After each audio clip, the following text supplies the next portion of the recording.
India மற்றும் இங்கிலாந்து அணிகளுக்கு எதிரான கிரிக்கெட் தொடர் என்பது தற்போது நடைபெற்று வருகிறது. சமீபத்தில்தான் இந்த இரு அணிகளுக்கு எதிரான T20 கிரிக்கெட் தொடர் நடந்து முடிந்திருந்தது. அந்த தொடரை இங்கிலாந்து அணி கைப்பற்றியும் இருந்தது. அதனைத் தொடர்ந்து 3 ஒருநாள் போட்டிகள் கொண்ட தொடரில் தற்போது இந்திய அணி இங்கிலாந்து அணியை எதிர்த்து விளையாடி வருகிறது. இதில் முதல் ஒருநாள் போட்டியில் இந்திய அணி வெற்றி பெற்றிருந்தது. அதனைத் தொடர்ந்து நேற்று நடைபெற்ற இரண்டாவது ஒருநாள் போட்டியை பொறுத்தவரையில் இந்திய அணியும் இங்கிலாந்து அணியும் வெற்றிக்காக கடுமையாக போராடியது. இந்த போட்டியில் யார் வெற்றி பெறுவார் என்ற எதிர்பார்ப்பு இரு நாட்டு ரசிகர்கள் மத்தியில் அதிகமாகவே இருந்தது. அதற்கு காரணம், இந்த இரண்டாவது ஒருநாள் போட்டியில் இந்திய அணி வெற்றி பெற்றால் தொடரை கைப்பற்றிவிடும். ஒருவேளை இங்கிலாந்து அணி வெற்றி பெற்றுவிட்டால் தொடர் என்பது இன்னும் சுவாரஸ்யமாக மாறிவிடும். அந்த சூழலில்தான் இந்த இரண்டாவது ஒருநாள் போட்டி தொடங்கியது. இந்த போட்டி தொடங்கி முதலில் பேட்டிங் செய்த இந்திய அணியை பொறுத்தவரையில் விராட் கோலியும் ஸ்ரேயஸ் ஐயரும் மட்டுமே 60 ரன்களை கடந்து எடுத்திருந்தனர். மற்ற அனைத்து பேட்ஸ்மேன்களும் சொற்ப ரன்களில் விக்கெட்டை இழந்து மிகப்பெரிய ஏமாற்றத்தை கொடுத்தனர். அதுவும் இந்த போட்டி நடைபெற்ற பிட்ச் என்பது பந்து வீச்சுக்கு சாதகமாக இருந்ததால் இந்திய பேட்ஸ்மேன்கள் பெரும்பாலும் திணறியபடிதான் பேட்டிங் செய்தனர். ரோஹித் சர்மா, சுப்மன் கில், இசான் கிசான், சிவம் தூபே என அனைத்து பேட்ஸ்மேன்களும் திணறினார்கள். ஆனால் விராட் கோலி மற்றும் ஸ்ரேயஸ் ஐயர் இந்த இருவரும் சூப்பராக விளையாடி இந்திய அணியை ஓரளவுக்கு சரிவிலிருந்து மீட்டெடுத்தனர். இதில் விராட் கோலி 65 ரன்களும் ஸ்ரேயஸ் ஐயர் 66 ரன்களும் எடுத்திருந்தனர்.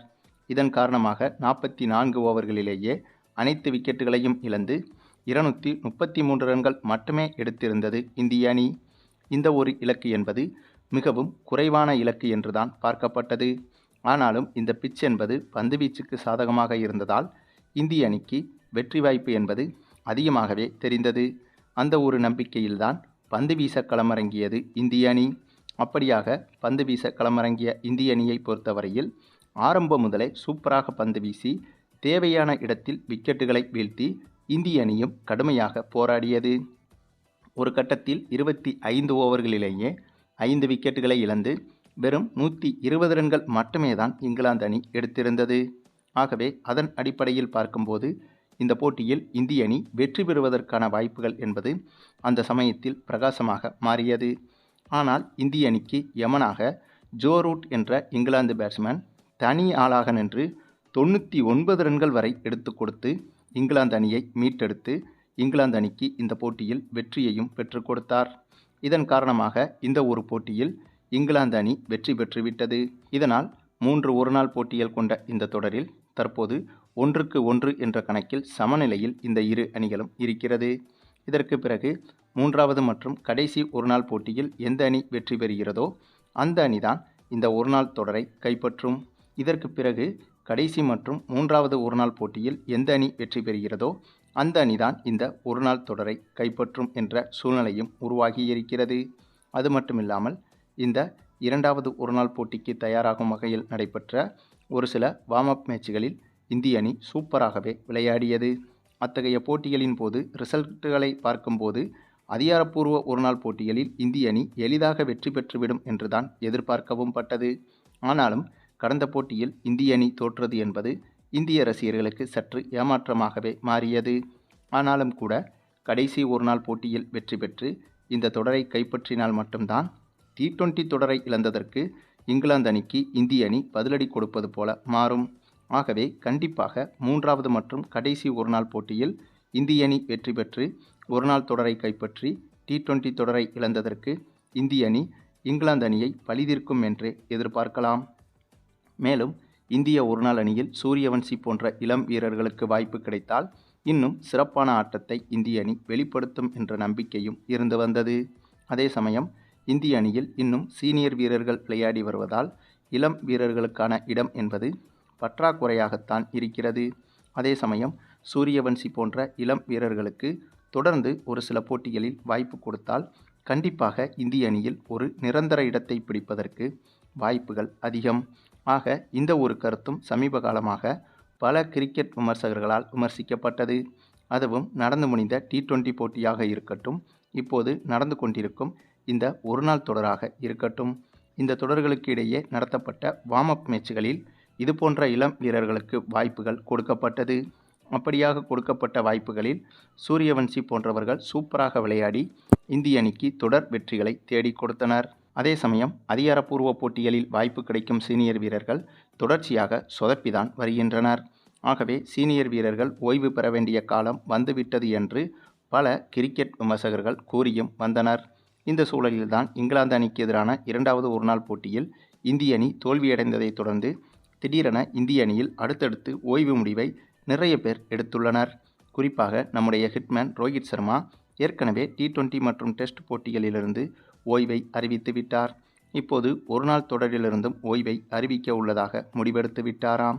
இது குறித்து 2வது ஒருநாள் போட்டி, அதாவது இங்கிலாந்துக்கு எதிரான நேற்று நடைபெற்ற 2வது ஒருநாள் போட்டி முடிந்த பிறகு அணி நிர்வாகத்திடம் பேசியிருக்கிறார். ரோஹித் சர்மா அநேகமாக இந்த இங்கிலாந்து தொடர் முடிந்த கையோடு ஓய்வை அறிவிக்க இருக்கிறார்.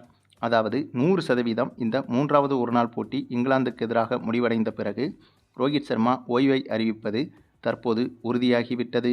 இவரை தொடர்ந்து விராட் கோலியும் இந்த தொடர் அல்லது அடுத்த தொடரில் இவரது ஓய்வை அறிவிப்பது 100% உறுதியாகிவிட்டது. இவர்களைத் தொடர்ந்து முகமது ஷமியும் ஒருநாள் தொடரிலிருந்தும் ஒட்டுமொத்த சர்வதேச கிரிக்கெட் போட்டிகளிலிருந்தும் ஓய்வை அறிவிக்க தயாராகிவிட்டார்.